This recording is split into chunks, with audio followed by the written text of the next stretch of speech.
It's another gorgeous day and another day of a dose of Did You Know? And with me today is the on time, on target man of the hour, Steve. How are you today? Great, Danny. Hey, everybody. Thanks for having me. I am so excited. So a couple weeks ago, I don't know, time is irrelevant to me. It doesn't exist in my world. So sometime in the past, I was on time, on target, and I had such a great time when I met you. And I was like, people need to know who you are. You are an inspiration. You've got so much going on. You spent time in the military, so you are a veteran. Tell me, first of all, before I start just digging in and ask you all of these questions that I want to know about you, tell the world a little bit about who you are. Sure. Thanks again for having me on, Danny. It was a pleasure interviewing you, and glad I could return the favor here just not too long afterwards. Steve Ankerstar, my dad was in the Air Force. I kind of got drafted in the Air Force because he was in the Air Force. But I saw Top Gun in high school, and I walked out there and I said, you know what? I think I want to be a fighter pilot. And, there was some laughter. There were some people encouraging me to have a backup plan. But I stuck to my dream and made it happen through an Air Force scholarship and then off to flight school early on in my career. Got to fly some cool airplanes. You can see some airplanes above me there, so I'm still hanging on to that dream, even though I don't fly anymore. And after I finished up at the Air Force, 20 years, went into financial management of investment assets for folks, and then just started a podcast to teach everybody. So it's really fun. I'm really blessed to be able to do that. Yeah, well, it's a service heart. You can't just stop serving for 20 years at the capacity that you did, and then just be like, I feel like it's in you.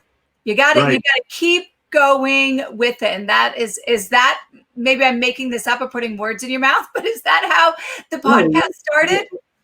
You're right. And I have, it's kind of hard to see, but I do have a flight suit on still. And the reason I bought the flight suit was not really for the podcast. I bought it 6 years ago, was I speak a lot. So I view it as my way of giving back. And I know, Danny, you do so much to give back as well. My way of giving back was to speak to whoever wanted to hear me on flying airplanes. So I talk to schools, talk about, how to be good, productive members of society. So I'm kind of in demand at the local area, if you will, for speaking. And that's my way of sharing my experiences with the taxpayers who funded all my flying for so many years, and try to put into words some of the things I've gotten to do that most people would love to sit and hear about. So I didn't know you did that. So I have a question about that. Is it more, are you speaking on motivation and using skills, or are you saying join the military, the Air Force? Or is it kind of a combination? Not really. I wouldn't call myself a recruiter. I'm more of a realist, if you will. And I've heard you use some real terms describing your experiences. So I will tell kids when I'm speaking, the military service is not for everybody. I do think service is for everybody. If you want to be a good, productive member of society, you should not be just serving yourself. You should be out there, adding value as well. But I go, if you're up for the military, it's a great way to go. And then I tell my story after that. So I'm not trying to talk anybody into it, but there are certain folks out there I can tell when somebody's in 8th grade, it's just like, yeah, they're wanting to be in the military and they're going to do great. Yeah. I think that's about the age where my son was. Yep. He went from wanting to be a missionary to wanting to be in the military. It was right around that time. And people were like, what? That's sounds like two totally separate ways to go about it. But in his mind, it was all the same. It was just a different action of doing it. Okay, now this might be an ignorant question, but I'm going to ask it anyways. Is there a difference between a stealth fighter pilot and another kind of fighter pilot? There is. So when you think of all the fighter pilots that are out there, which are Navy, Air Force, Marines, all the branches of service, the Air Force has the most of them because we're the Air Force.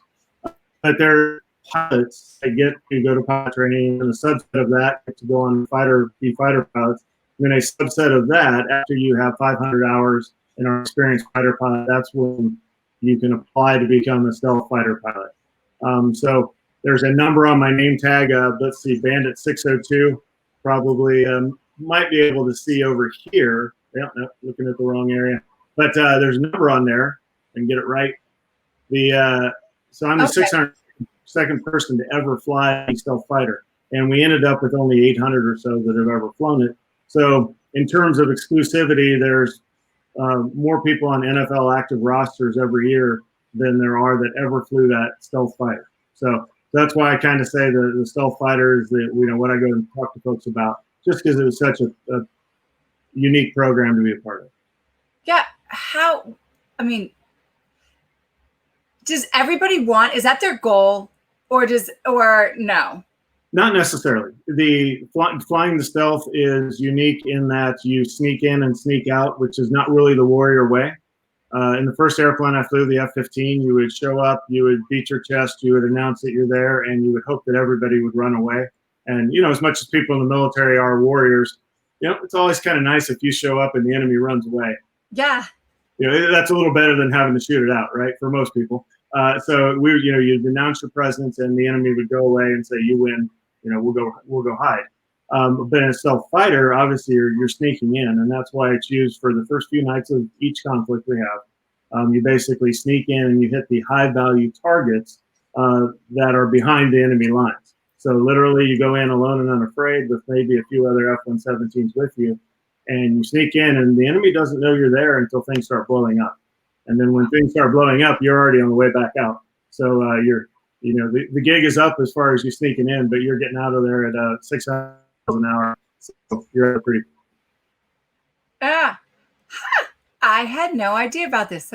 So, hey, not a dumb question, because I just learned a lot. Okay, I feel better about that.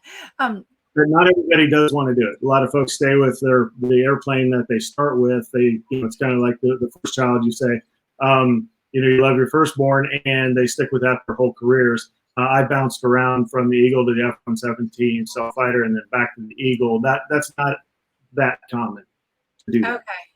There must have been places that, besides being from an Air Force family, and besides Top Gun, being that generation, can you look back at your life and be like, yeah, I can see this was the path that I was going to take, that I was going to end up doing this?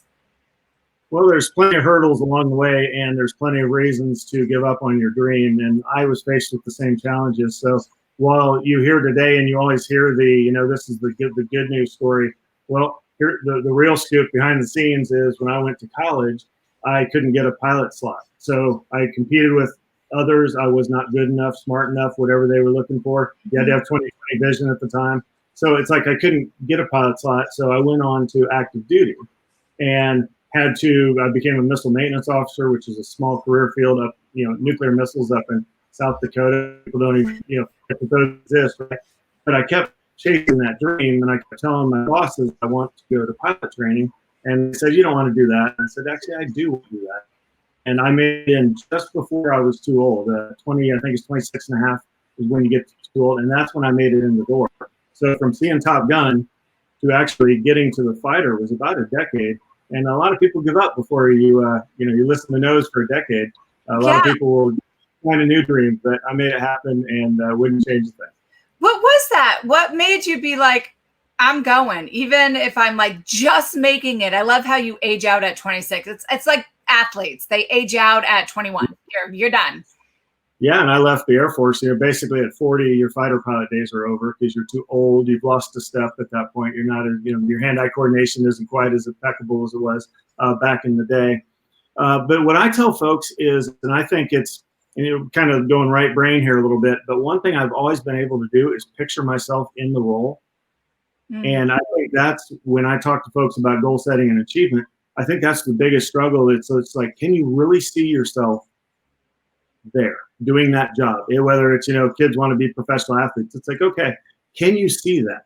Can you see yourself on TV on Sunday playing football? And if they can see that, that is a game changer, because that way they believe. They're just like, okay, well, now what do I have to do to get there? But if they're doubting that they actually could ever do it, then it's like, well, then they're not going to do all the little things along the way. The 10,000 hurdles between you and your goal, that's going to mean you're going to give up. The analogy I use for most that some people can relate to is running marathons. If you've ever done one, it's the dumbest thing in the world to wake up and run 26.2 miles in one day. But there's a million reasons to quit along the way. And a lot of people do. There's only one reason to keep going. It's because you said you were going to do it and you trained for it. So do it. So it's being able to visualize things, I think, is the key. And so that was just embedded in you. And it's funny that you use that, because my brother, when he's training athletes, there's like 7 steps. And one of them is visualization, just even down to the basic skill that you need. If you cannot see yourself doing that skill, then it's not going to happen. It's right. totally out of your comprehension. Certainly not going to happen in some magic way, right? Yeah, no. So what did you take? You had 20 years. Did you spend the whole time as a stealth fighter pilot? Or, I mean, I know you didn't start that way, but once you got there.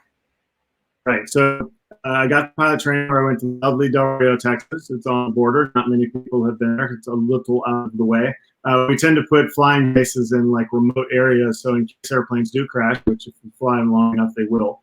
That sort of thing. So it's been a year of pilot training, and then about another year becoming a fighter pilot after that. From then, I spent about a total of my 10 years in the Air Force as an operational fighter pilot.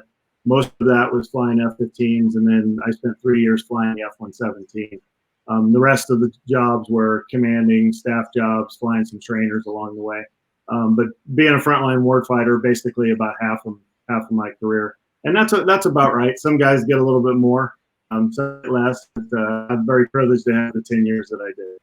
Yeah, and so you walk out. Can you talk about that transition of going from that career in the military into what you're doing? Was it seamless for you? Did you know what you wanted to do coming out? I did. I had a very clear vision again, and I think that's very helpful for folks that are out there trying to, achieve a goal, even if they're like, this is a really lofty goal. Well, it's like, well, you have to have a clear vision of it. I was in the Middle East in a little country called Qatar, which is the thumb that kind of sticks out in the Persian Gulf. And I was working in the Air Operations Center, and you work basically 12 hours a day, and then you were off for 12 hours. And during that time, I was over there for a year, which was tough to be away from the family. That's when I decided for sure that I was going to open up my own financial services firm, get into financial planning and investment management. And I did all my qualifications while I was deployed from the Middle East.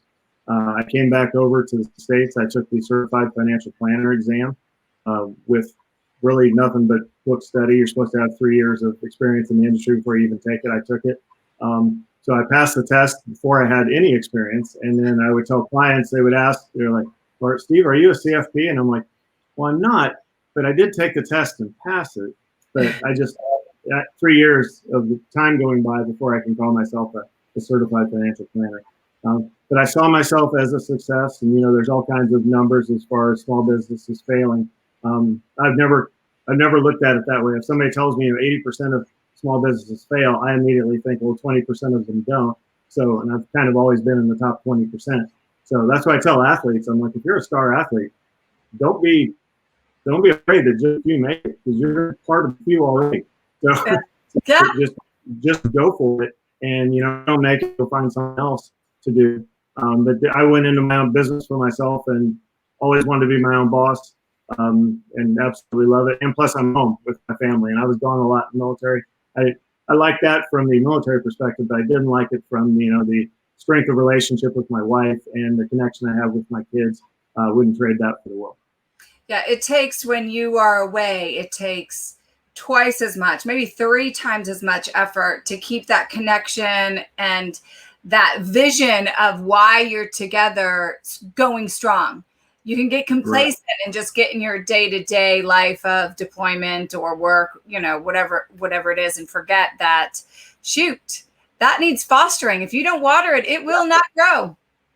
It's like anything else. It needs to be on your daily to-do list, right? Pay attention to it. So how did you keep that going? What did you visualize? Just an awesome marriage, and then there you go. You move towards what you visualize. Same concept? Well, not necessarily. I was, everybody's different, but I say that I'm a little bit older in the fact I got married at 34. Obviously, some are after that, but I kind of thought that was later, at least than most of my peers had been married by that time. So kind of one of the last few single holdouts. And as far as marriage, I had to meet the right person, and I had to be ready myself. I think, honestly, my wife's heard me say this. I've met a few right people along the way, but I wasn't ready until I turned 30. Even with my wife, I told her, it's like, I want to get married and spend the rest of my life with you, but the airplane, while I'm actively flying, the airplane's number one. You will not be number one until I stop flying an airplane, because if I do mess up at work, I could pass away. So that's kind of the military first mindset. And we had that conversation, and she was like, "Nope, I totally get it." And I said, "Now, after I retire, then I plan to work from home, which I do. This is my home studio, even before COVID-19 forced everybody home. And I think it's the best setup in the world. I really do, for strength of relationship and everything that's involved." So I think, just like you said earlier, you have to nurture a relationship of any sort, whether it's marriage or with your kids. So being around and being able to do that on a daily basis has made it just so much stronger. I love it. I think you're very smart being upfront and not trying to sugarcoat it or lie to her in the very beginning about, this is my number one priority, because no woman wants to hear like, "Oh, that's awesome, Steve. I'm so stoked to be second to a plane." But when you, not the loving words, but when you explain it and you're upfront, but you have this plan, you have this vision, and there is a direct purpose of, staying alive and staying, true to who you are and who the relationship, there is benefit into that. So everybody out there listening, if you think they're going to run, they won't if they're the right person. It has to be perfect timing, perfect place for things.